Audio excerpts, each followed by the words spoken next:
ออเดอร์นี่เฮาสลอก่อนเนาะแต่ว่าเปอร์เซ็นต์ขายได้อยู่เนาะสำหรับซองนี้พยายามเนาะเบิ่งตามโซนเด้อทุกคนเด้อเนาะเพราะว่าข่อยจะเน้นอธิบายเนาะเพื่อให้ว่าแต่ละคนเนาะฮู้ถึงวิธีการเข้าแล้วก็ให้สามารถทำกำไร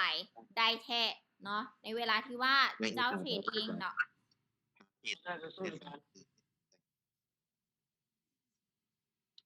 เดือนนี้แกพอได้จากพาบินเนี่ย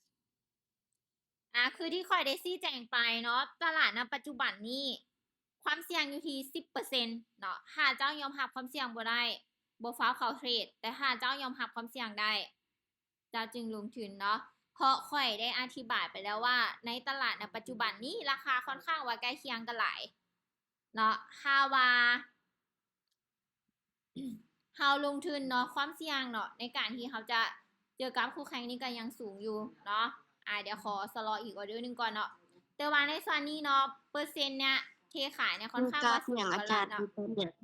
ใครที่เข้าตามหลังเข้าทีคูเงิน XRP เด้อเดี๋ยวรอเบิ่งออเดอร์หน้าเนาะ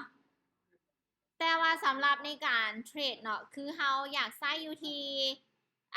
ลัก1ชั่วโมงเนาะหรือว่าลัก30นาทีขึ้นคือสามารถเข้ามาขายอยู่ในส่วนราคานี้ได้เนาะหรือว่าส่วนส่วนราคานี้ได้เนาะ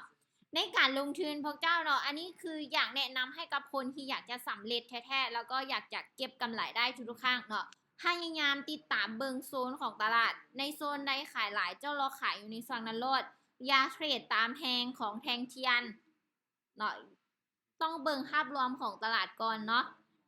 โอเคทุกคนเนาะสำหรับออเดอร์นี้เนาะยอมรับความเสี่ยง 10% เจ้าสามารถขายได้ในน้ำที่เฮาใช้ไทม์เฟรม1นาทีนี้แต่หาว่ายอมรับความเสี่ยงบ่ได้ในส่วนจังหวะนี้แม่นต้องชะลอก่อนเด้อเพราะอย่างเนาะเพราะว่าใน1นาทีนี่นะมันจะมีทางกลุ่มคนที่เข้ามาซื้อนำแล้วก็ขายนำเนาะเพราะว่าในส่วนราคาเก่าเคยขึ้นไปอยู่ที่ราคาหลัก3เลยเนาะ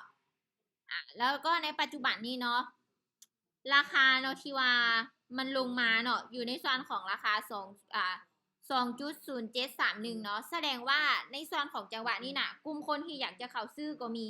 เพราะราคาเก่าที่เคยขึ้นไปเนาะมันห่างกันอยู่ที่หลัก300แสดงว่าเวลาที่เข้าซื้อเนี่ยหรือว่าเข้าขายเนี่ยกลุ่มคนที่อยากจะซื้อต่ออยากเก็บกำไรจนไปถึงราคาอยู่ที่2,890 เนาะมันก็จะมีหลายเนาะฉะนั้นเขาต้องเบิ่งราคาให้ดีถ้าอยู่ในโซนเก่าเขาก็จึงเข้าเนาะเดี๋ยวออเดอร์นี้ขอสโลว์กันเนาะแต่ว่าเปอร์เซ็นต์ขายก็ได้อยู่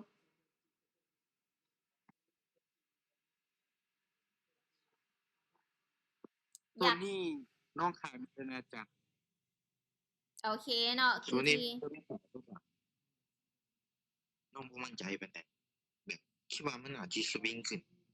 นี่บ่ค่อยมั่นใจส่วนนี้สำคัญทุกคนเนาะเวลาที่ว่าลงทุนเนาะอยากให้เบิ่งตามโซนให้ดีเนาะเบิ่งจากโซนนั่นแหละถ้าว่าราคาเนาะยังลิ่นอยู่ในโซนที่ทำการขายหลาย